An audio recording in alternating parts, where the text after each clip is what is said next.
तो जय हिंद दोस्तों, कैसे हैं आप सब लोग। होप सो भी बढ़िया होंगे। आज हम इस वीडियो में बात करेंगे कि क्या आपकी स्ट्रेटेजी रहनी चाहिए ताकि आप इंडियन एयरफोर्स का जो एग्ज़ाम है उसमें आप 20 में से 20 मार्क्स कर लें इंग्लिश में। देखो, आप सबको ये तो पता हो कि बिना अगर आप स्ट्रेटेजी जाओगे तो आप मार्क्स नहीं ले पाओगे जितने मार्क्स आप स्ट्रेटेजी के साथ ले सकते हो। ठीक है, चाहे कोई भी काम करो, अगर आप उसे एक पैटर्न से करोगे या एक स्ट्रेटेजी से करोगे तो आप आसानी से उसे ले सकते हैं। और आप सबको पता है कि कंपटीशन है वो बहुत ज़्यादा हो रखा है, तो उसके हिसाब से आपको मेहनत तो करनी है, लेकिन मेहनत एक तरीके से करनी है। ठीक है, बिना तरीके के अगर आप मेहनत करोगे तो आप फेल हो जाओगे। अगर आपको यही नहीं पता कि आपका सिलेबस क्या है, अगर आपको यही नहीं पता कि एग्ज़ाम पैटर्न क्या है, अगर आपको यही नहीं पता कि एग्ज़ाम में खाली आपको 20 मिनट मिलेंगे इंग्लिश में, ठीक है, तो आप क्या करोगे, टाइम वेस्ट कर दोगे और आपको पता भी नहीं लगेगा। सो काफ़ी चीज़ें हैं जिसे हम इस वीडियो में डिस्कस करेंगे। ठीक है, उससे पहले मैं आपको बता देता हूँ कुछ इन्फॉर्मेशन इसके रिगार्डिंग। हालांकि काफ़ी बच्चों को पता होगा, बट स्टिल मैं आपको बता देता हूँ कि देखो, सबसे पहले तो अगर आप 12th पास हैं, चाहे किसी भी स्ट्रीम से हैं, तो आप वाई ग्रुप के लिए फॉर्म अप्लाई कर सकते हैं। देखो, एक डाउट ये है सबका कि सर हम वाई ग्रुप के लिए अप्लाई कर सकते हैं, 12th पास हैं, और अगर हमने पीसीएम से कर रखी है तो अगर आपने पीसीएम से कर रखी है तो आप वाई का भी एग्ज़ाम दोगे और एक्स का भी दोगे। ठीक है, अगर आपने पीसीएम से कर रखी है तो। और अगर आपने पीसीबी यानी फिजिक्स केमिस्ट्री बायो से कर रखी है तो आप वाई ग्रुप के साथ नर्सिंग असिस्टेंट ये दोनों एग्जाम दोगे। ठीक है, और अगर आपने कॉमर्स, ठीक है, या फिर कोई भी लगा लो आर्ट्स वगैरह से कर रखी है तो आप ओनली वाई ग्रुप का दोगे। ठीक है, एग्जाम पैटर्न मैं आपको बता देता हूँ। वाई ग्रुप का और जो है आपका एक्स ग्रुप का, दोनों का वाई ग्रुप और जो आपका नर्सिंग असिस्टेंट इनका सेम रहता है। इसमें आपको 20 नंबर की जो है इंग्लिश आती है और 20 ही जो क्वेश्चन आते हैं। ठीक है, बाकी 30 क्वेश्चन आएंगे आपके रागा के और वो 30 ही मार्क्स के आएंगे। ठीक है, रागा जिसमें आपको रीजनिंग और जीएस का पार्ट रहेगा। अब एक्स एक्स ग्रुप वालों के लिए बात कर लेता हूँ, ये है वाई ग्रुप और नर्सिंग असिस्टेंट के लिए। एक्स ग्रुप की बात करूँ तो यही 20 नंबर की सेम आपकी इंग्लिश आएगी। ठीक है, और 25 नंबर की आएगी आपके फिजिक्स और 25 का आपका आएगा मैथ्स।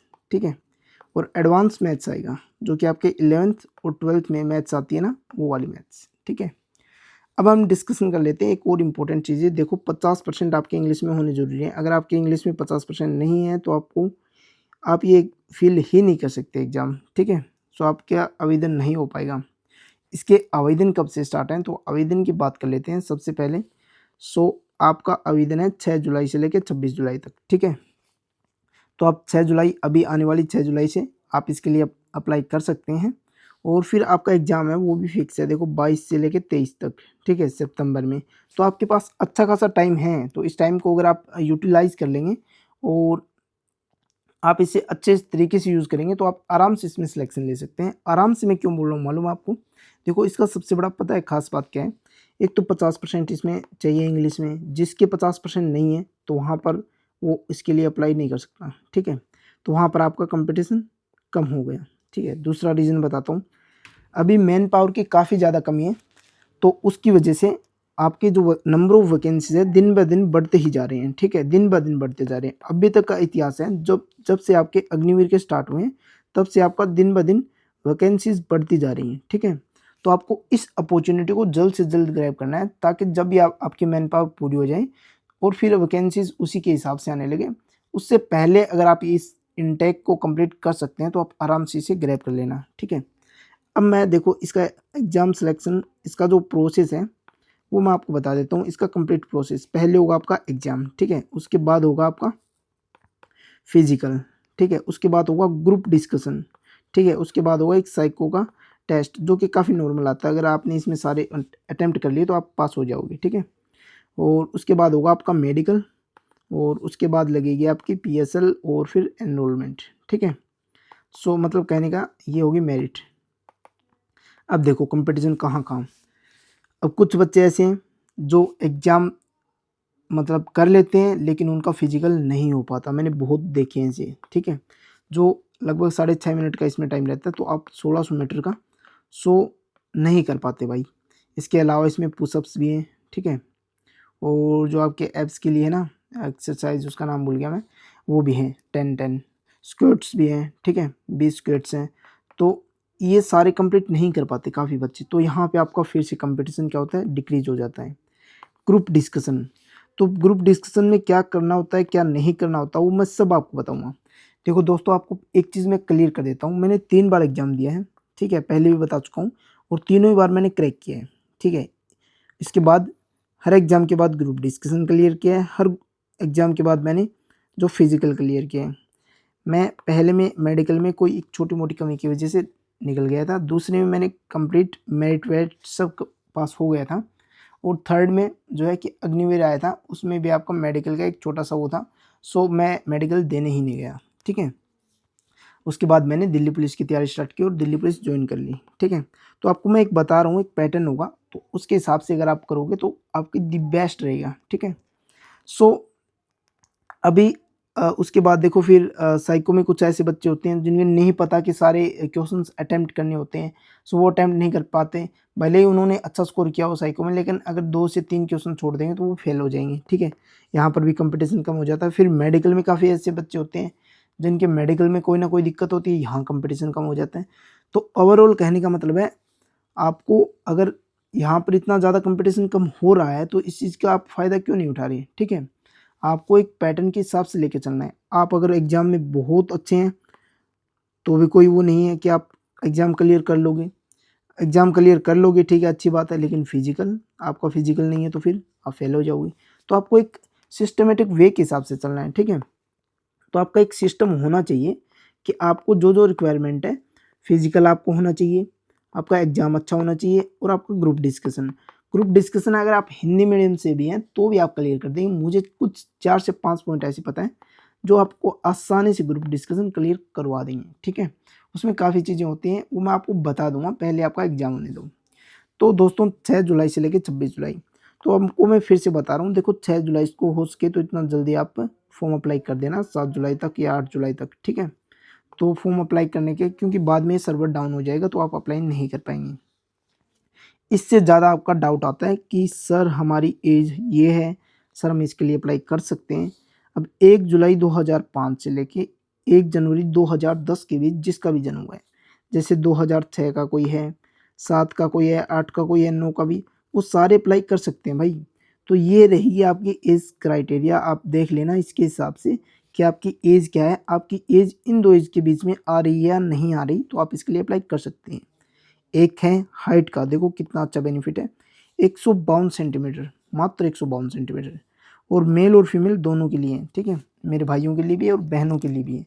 सो ये अपॉर्चुनिटी दी बेस्ट अपॉर्चुनिटी है। एक बात और बता देता हूँ मैं आपको, देखो अगर आपने इंडियन एयरफोर्स जॉइन कर ली, काफ़ी बच्चे ऐसे होते हैं जो मानते हैं कि सर 4 साल के है, अग्निवीर है, एक्स ग्रुप और वाई ग्रुप, तो हालाँकि आपके जो नर्सिंग असिस्टेंट है वो परमानेंट है, ठीक है? तो एक्स ग्रुप और वाई ग्रुप तो खाली 4 साल की है सर, क्या पता हमें रिटेन किया जाएगा या नहीं किया जाएगा 25% में, ठीक है? हालाँकि 25% में रिटेन भी होंगे।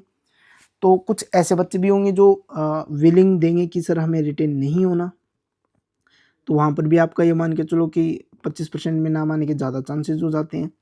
अब स्टिल मान लेते हैं कि सभी दे देते हैं कि हमारे सब 100 जैसे पास हुए हैं और 100 ने जॉइन कर ली इंडियन एयरफोर्स, ठीक है?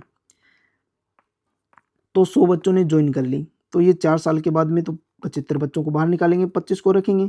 तो जिनका 25 है, इनका तो करियर सेट है, फ्यूचर मतलब लाइफ टाइम।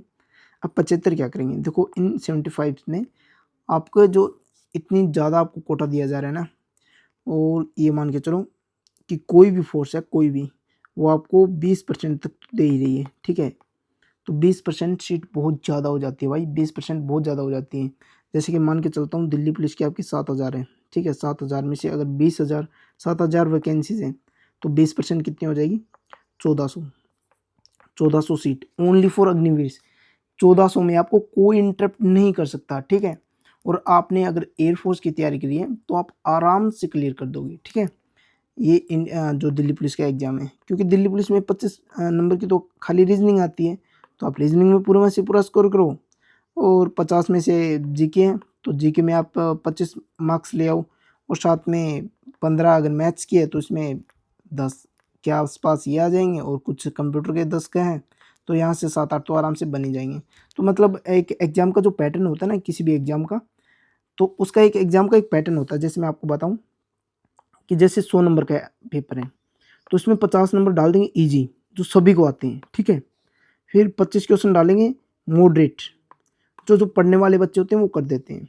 फिर 25 डालेंगे आपके हार्ड, जो बहुत मेहनत कर चुका है, जो बहुत ज़्यादा एक्सपीरियंस्ड आदमी है वही कर पाएंगे, ठीक है। तो आपको जो इजी वाला पोर्शन है ना, ये नहीं छोड़ना किसी भी हालात में, आपको ये पहले कंप्लीट करना है, ठीक है। और इसमें टाइम भी बहुत कम लगेगा, ठीक है, और आपको इंटरेस्ट भी रहेगा। उसके बाद आप धीरे धीरे पढ़ोगे बढ़ोगे तो आप मॉडरेट वाला भी कर दोगे, ठीक है। फिर आपको धीरे धीरे हार्ड की तरफ जाना है। ये कोशिश बिल्कुल मत करना कि हाँ यार ये मतलब हड़प्पा सभ्यता है और उसका एक बहुत हार्ड क्वेश्चन पूछ लिया, आप उसके पीछे पड़ गए, ऐसा काम नहीं करना। आपको पता है हड़प्पा से एक क्वेश्चन आएगा, तो आप हड़प्पा के जो इजी और मॉडरेट पार्ट है वो कंप्लीट कर लो। और जितने भी आपका हिस्ट्री है, फिजिक्स है, जो भी है, सारा जिसका मॉडरेट तक है वो कंप्लीट कर लो। हार्ड में तब जाना है जब सारा मॉडरेट आपका कंप्लीट हो जाए, ठीक है। अब हम बात करेंगे आपकी इंग्लिश की स्ट्रेटेजी की, क्या इंग्लिश की स्ट्रेटेजी रहनी चाहिए, ठीक है। चलो दोस्तों, अब हम बात कर लेते हैं कि क्या आपका एग्जाम पैटर्न रहेगा। देखो आप सबको पता है कि 45 नंबर का जो है ये 20 मिनट नहीं 20 ही मिनट आएगा, यहाँ पे 30 मिनट का लिख रखा है। आपका जो एग्ज़ाम है वाई ग्रुप या नर्सिंग असिस्टेंट में 45 मिनट्स आपको मिलती हैं, ठीक है। और एक्स ग्रुप में मिलती है आपको टोटल 60 मिनट्स, ठीक है। तो दोनों में इंग्लिश एक कॉमन पार्ट रहता है जो 20 नंबर का आता है, ठीक है, और 20 ही मार्क्स का। तो इसमें आपको मात्र 20 मिनट्स ही मिलेंगी, ठीक है। और बाकी जो है जैसे 45 मिनट है रागा के लिए, तो उसमें आपको रागा के लिए मिलेंगे 25 मिनट्स रागा के लिए, ठीक है। और जो आपका है फिजिक्स और आपकी एडवांस मैथ्स जो कि एक्स ग्रुप के लिए रहने वाली है, उसमें मिलेंगे आपको 40 मिनट, ठीक है। तो अब आपको क्या करना है कि इंग्लिश के लिए देखना है कि 20 मिनट्स में आपको ये कंप्लीट करनी ही है, ठीक है। इंग्लिश ये नहीं कि आपने पैसेज में लगा दिया 10 मिनट और बाकी 10 मिनट, आप ऐसे कर सकते हैं।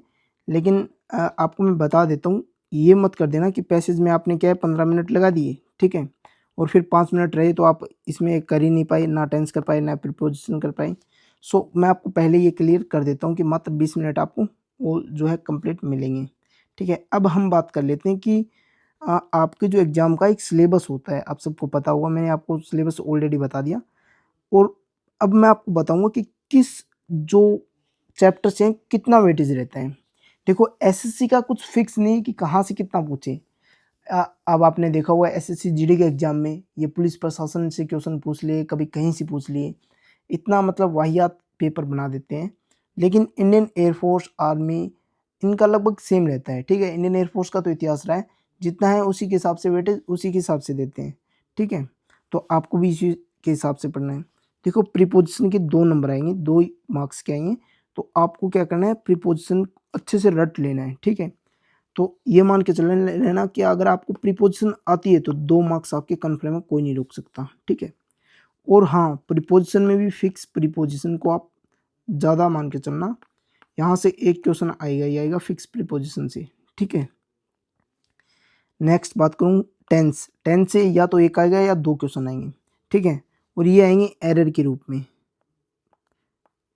ठीक है। जैसे दे दिया दे इज प्लेइंग, ठीक है, तो इज नहीं आएगा, यहाँ पर आर आएगा। जैसे ये स्लैश में दे दिया बी ए और सी, तो आपको बी में रोंग टिक करना है, ठीक है।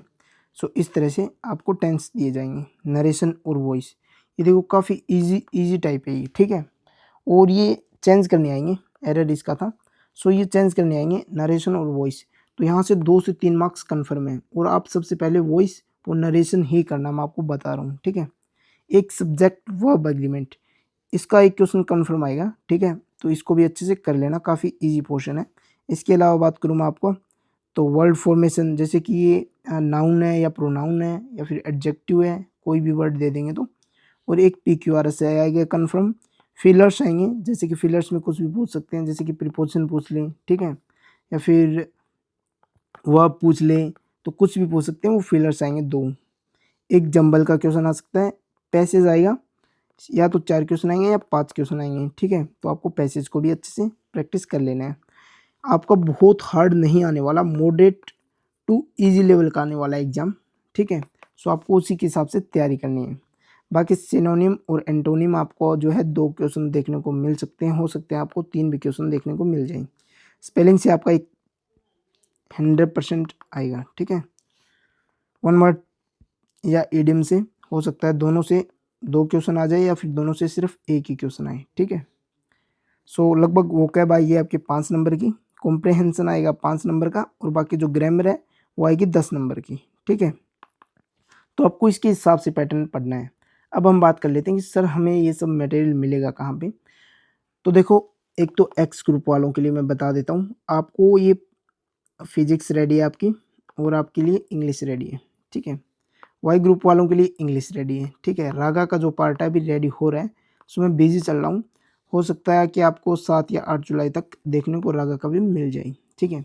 अब इंग्लिश का प्राइस बता देता हूँ मैं, 75 रुपीज़ रहेगा, जिसमें आपको मस्त तरीके से समझाया गया है, साथ में आपको प्रैक्टिस क्वेश्चंस भी मिलेंगे, ठीक है। सो आपको जो जो मैंने आपसे चैप्टर बताए इनको अच्छे से पढ़ लेना। आपको कंप्लीट इंग्लिश में दे दूंगा, वो भी पहले आपको क्या नोट्स मिलेंगे उसके पहले आपको दिए होंगे जो कंसेप्ट है वो कंसेप्ट, ठीक है। उसके बाद में जो टाइप्स हैं उसके हिसाब से आपको एग्जाम्पल दे रखे होंगे, ठीक है। और फिर आपको प्रैक्टिस क्वेश्चंस भी मिलेंगे। ये सब आपको मिलने वाला है मात्र 75 रुपीज़ इंग्लिश के लिए, ठीक है।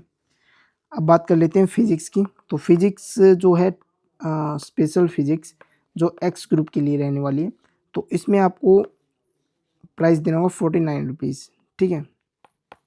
देखो, मैं ये नहीं बोल रहा कि मेरे से ही खरीदो, आप जहाँ से भी पढ़ रहे हो, जैसे भी पढ़ रहे हो, पढ़ते रहो, ठीक है। अगर आपको लग रहा है कि हाँ मेरा मटेरियल अच्छा लगता है आपको, तो आप मेरे से पढ़ सकते हैं। बाकी हाँ, मैं आपको एश्योरेंस देता हूँ कि यहाँ से आपके लाइक 100% तो नहीं बोल सकता, लेकिन हाँ, आप आराम से एग्ज़ाम क्लियर कर लोगे, इस बात की गारंटी है कि 70 नंबर अगर आपके एक्स ग्रुप के रहते हैं, तो इसमें 60 से 65 आपको आराम से पीडीएफ से देखने को मिल जाएंगे, ठीक है।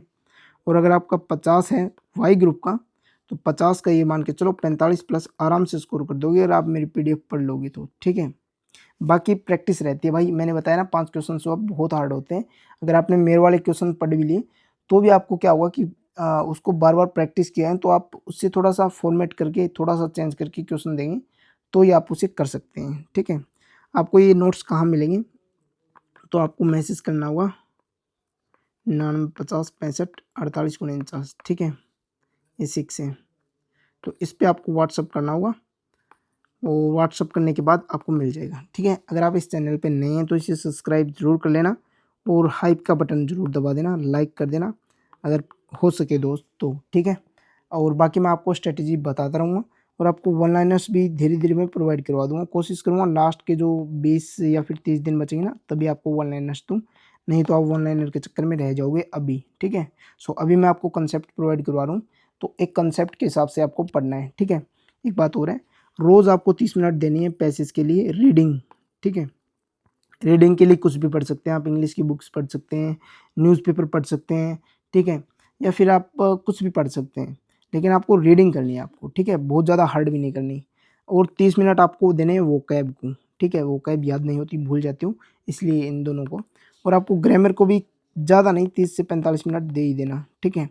और ग्रामर एक ऐसी चीज़ है जो काफ़ी ईजी होती है और आपको नंबर भी बहुत ज़्यादा देती है। तो आपका यहाँ से 18 प्लस आराम से स्कोर हो जाएगा अगर आपने इसके हिसाब से पढ़ लिया तो, ठीक है। आपको ऐसे पढ़ना है कि हाँ, आज मेरे को इडियम्स पूरे करने हैं, सो 1 नंबर मेरे को लेना ही लेना है कैसे भी करके पूरे दिन में, चाहे मेरे को पूरा दिन लग जाए, लेकिन मैं एक इडियम्स को अच्छे से करूँगा। आपको क्या करना है, स्टार्टिंग में इडियम्स एकदम से नहीं पढ़ने के 100 के 100 पढ़ लिए हैं, ठीक है। 200 या 300 जितने भी हैं, इतने नहीं पढ़ने एक साथ। आपको क्या करना है, रोज़ 20 इडियम्स पढ़नी है, ठीक है। रोज़ 10 स्पेलिंग 20 स्पेलिंग्स पढ़नी है और सिनोनिम एंटोनिम 10-10 कर लेने हैं, ठीक है। इस तरह से आपको करना है, फिर आपको लगभग 2 महीने के बाद कंप्लीट हो जाएगा, आपका पूरा सिलेबस कंप्लीट हो जाएगा, ठीक है। सो बहुत छोटा सा सिलेबस है और आप इसे कर सकते हैं। ओके, धन्यवाद, थैंक यू वेरी मच।